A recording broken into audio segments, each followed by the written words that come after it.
Ce samedi 23 mars, Veuve Was revient pour une 7e soirée d'audition à l'aveugle sur TF1.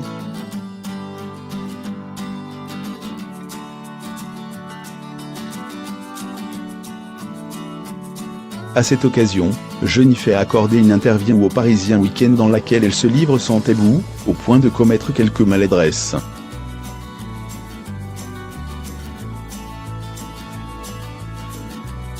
Après 3 années d'absence, Jennifer a finalement retrouvé son fauteuil rouge de coach pour la 8e saison de Veuve Was, même si elle n'avait jamais cédé sa place dans Veuve Was Kids.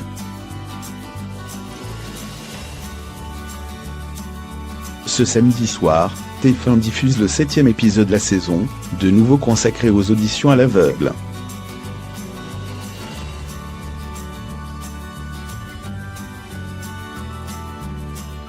Visiblement très heureuse de retrouver ses camarades, et sa place au sein du télécrochet, Jennifer s'est confiée sans langue de bois au Parisien Week-end.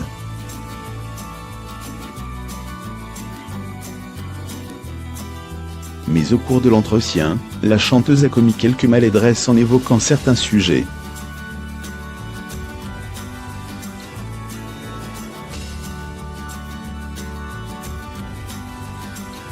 Il faut beaucoup de caractère pour tenir le choc.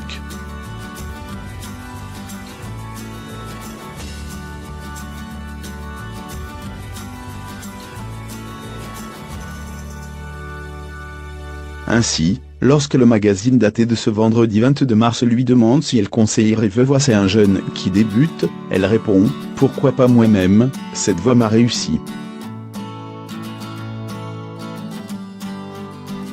Mais il ne faut pas que le télécrochet devienne un passage obligé, réduisant quelque peu l'importance de son émission dans la révélation de nouveaux talents.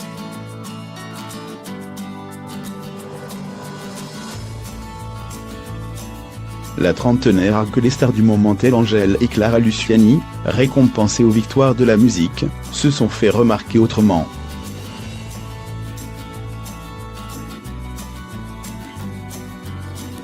Et heureusement, ajoute-t-elle, encore maladroitement.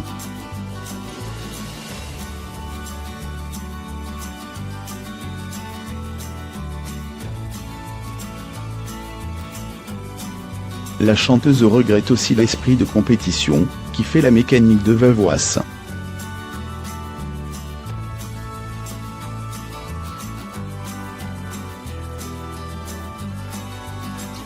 Pour elle, il peut être problématique pour certains artistes.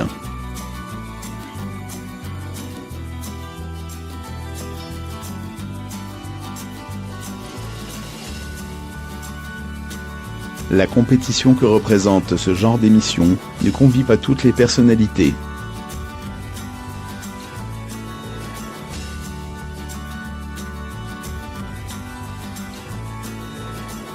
Il faut beaucoup de caractère pour tenir le choc, déclare-t-elle.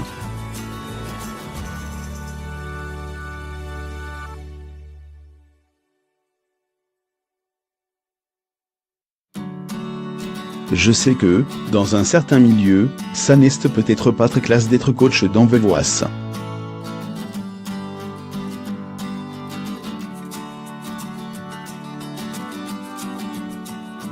Alors que le Parisien Week-end la questionne sur l'utilité de Veuve Was pour rebooster sa propre carrière, Jennifer répond qu'elle préfère fonctionner au feeling, et que malgré la grosse machinerie qu'est TF1, le programme l'a surtout séduite par sa bienveillance. Interrogée sur le cas Julien Clerc, coach inattendu de cette saison, elle comprend qu'il ait pu hésiter à rejoindre le télécrochet. Je sais que, dans un certain milieu, ça n'est peut-être pas très classe d'être coach dans Veuve Was. Il savoure toutefois de pouvoir profiter de sa culture, son intelligence. Jennifer ne cache pas ça.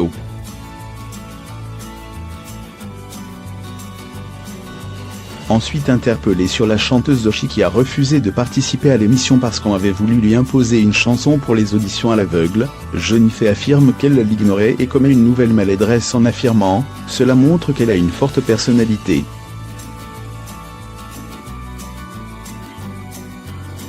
Et voilà. Elle a percé sans Veuve Was.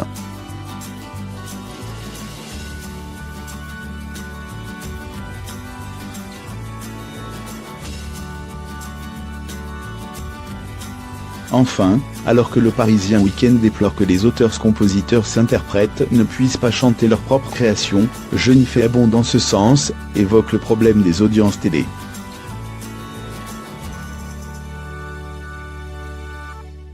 Quand ils ne chantent pas des tubes, ça plaît moins au public, analyse-t-elle.